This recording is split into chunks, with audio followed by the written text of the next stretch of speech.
इस वीडियो में आप पढ़ेंगे कि टेंस के कौन से प्रकार में कौन सा हेल्पिंग वर्ब आता है, किस सब्जेक्ट के साथ कौन सा हेल्पिंग वर्ब प्रयोग करते हैं। तो प्रेजेंट इंडेफिनिट टेंस में डू या डज हेल्पिंग वर्ब इस्तेमाल होता है। प्रेजेंट कंटीन्यूअस टेंस में इज एम आर का प्रयोग होता है। प्रेजेंट परफेक्ट टेंस में हैज या हैव हेल्पिंग वर्ब प्रयोग किया जाता है। प्रेजेंट परफेक्ट कंटीन्यूअस टेंस में हैज़ बीन या हैव बीन हेल्पिंग वर्ब के रूप में प्रयोग किया जाता है। इसी तरीके से पास्ट इंडेफिनिट टेंस में हेल्पिंग वर्ब केवल डिड यूज होता है। पास्ट कंटीन्यूअस टेंस में हेल्पिंग वर्ब वाज या वर यूज किया जाता है। पास्ट परफेक्ट टेंस में हेल्पिंग वर्ब के रूप में केवल हैड का प्रयोग किया जाता है। पास्ट परफेक्ट कंटीन्यूअस टेंस में हैड बीन का प्रयोग किया जाता है हेल्पिंग वर्ब के रूप में। ऐसे ही फ्यूचर इंडेफिनिट टेंस में विल या शैल का प्रयोग किया जाता है। फ्यूचर कंटीन्यूअस टेंस में विल बी या शैल बी हेल्पिंग वर्ब के रूप में प्रयोग किया जाता है। फ्यूचर परफेक्ट टेंस में विल हैव और शैल हैव हेल्पिंग वर्ब के रूप में यूज किया जाता है। फ्यूचर परफेक्ट कंटीन्यूअस टेंस में helping verb will have been या शैल हैव बीन यूज किया जाता है। अब किस सब्जेक्ट के साथ कौन सा हेल्पिंग वर्ब प्रयोग होता है ये देखते हैं। तो प्रेजेंट इंडेफिनिट टेंस का helping verb do subject I, we, you, they या फिर कोई प्लूरल नाउन्स जैसे गर्ल्स, चेयर्स आदि के होने पर डू हेल्पिंग वर्ब का प्रयोग किया जाता है। और डज जब सब्जेक्ट के स्थान पर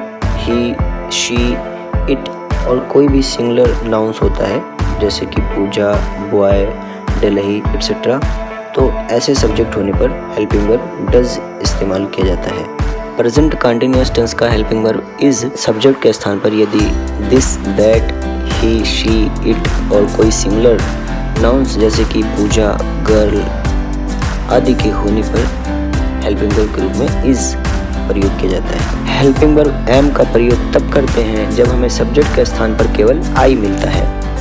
और हेल्पिंग वर्ब आर का प्रयोग हम तब करते हैं जब हमें सब्जेक्ट के स्थान पर दीज, दोज, वी, यू, दे और प्लूरल नाउन्स जैसे बॉयज, गर्ल्स आदि शब्द मिलता है तो वहाँ पर हेल्पिंग वर्ब आर यूज करते हैं। अब प्रेजेंट परफेक्ट टेंस का हेल्पिंग वर्ब हैज़ सब्जेक्ट के स्थान पर यदि हमें ही, शी, इट और सिंगुलर नाउन्स जैसे अनिल, मुंबई आदि शब्द मिलता है तो हेल्पिंग वर्ब हैज़ का प्रयोग करते हैं। अब हेल्पिंग वर्ब हैव तब यूज किया जाता है जब सब्जेक्ट के स्थान पर आई, वी, यू, दे और प्लूरल नाउन्स होता है। अब पास्ट इंडेफिनिट टेंस का जो हेल्पिंग वर्ब होता है डिड, तो डिड हेल्पिंग वर्ब का प्रयोग यदि सब्जेक्ट के स्थान पर I, we, you, they, he, she, it, Puja, girls, girl यानी कि सभी प्रकार के सब्जेक्ट के साथ में डिड का प्रयोग किया जाता है।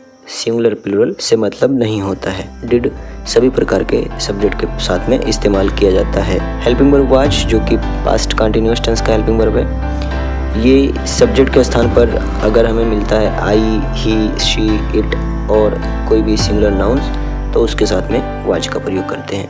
वर का प्रयोग जब सब्जेक्ट में हमें वी, यू, दे और प्लूरल नाउन्स मिलता है तो वहाँ पर हेल्पिंग वर्ब के रूप में वर का प्रयोग किया जाता है। हैड का प्रयोग सभी प्रकार के सब्जेक्ट के साथ में करते हैं, चाहे वो सिंगुलर सब्जेक्ट हो या फिर प्लूरल सब्जेक्ट हो। विल का प्रयोग हम करते हैं सभी प्रकार के सब्जेक्ट के साथ जो कि फ्यूचर टेंस का हेल्पिंग वर्ब होता है। और शैल केवल आई और वी के साथ प्रयोग किया जाता है।